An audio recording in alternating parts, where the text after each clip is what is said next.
on the dresser up in the boys' room. With 4 kids and plenty of coffee, Chris Maxwell is making the most of his morning routine. It's all in here. The loving husband and father from Fort Pierce, South Dakota doesn't let a moment go by without feeling grateful.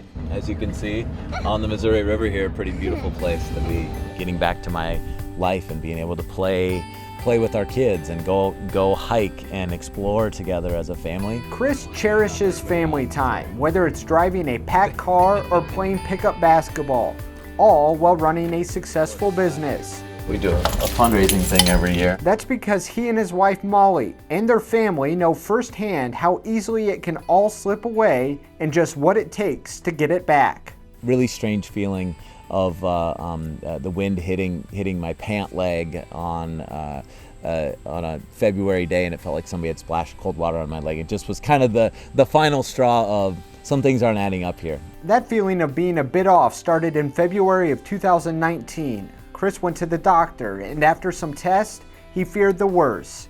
The diagnosis was Guillain-Barre syndrome, or GBS, an autoimmune disorder causing paralysis. When I was diagnosed with Guillain-Barre syndrome and they told me there's 90 to 95% chance you can get back to where you're at, that's what happens with most Guillain-Barre patients, I immediately just said, well, yeah, I'm gonna be in that 90 to 95%. Determined from the start, Chris's battle had just begun. Flown to Avera McKennan Hospital in Sioux Falls, Chris spent 6 weeks in the fight for his life. On a ventilator and a feeding tube, Molly remained a constant companion. When recovery was possible, she knew Madonna was where Chris needed to be. What does this mean for our life? And it just was sort of a reality check, but I also felt so good there. Like, I knew he would be cared for. I knew it was the right thing. It was a leap of faith to go that far away. And right now, I see it as an investment. Like, it was an investment of our time and energy, and I quite literally credit Madonna for Chris's good recovery. While good, the recovery started off slow. The once capable dad was unable to eat, talk, or play catch with his kids. In fact, he needed help opening and closing his eyes, but I still had that hope that was there before. No one took it away from me, which was wonderful.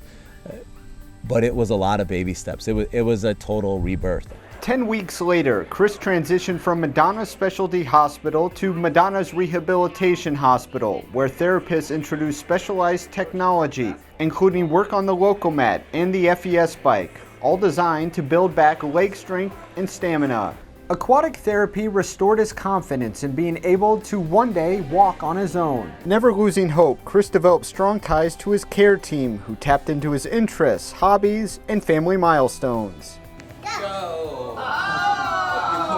Including transforming the hallway into a bowling alley to celebrate his daughter Hannah's first birthday. Chris didn't have a lot of muscle function, but they'd let the kids sit on his lap in the wheelchair, hold the ball, and then the kids and Chris was also supposed to push, but the kids would push and Chris's arms would kind of flap, and he was like, I think they're gonna rip my arms off, but it's so special. Little by little, those feel-good moments continued, and with hard work, it helped fuel Chris's recovery.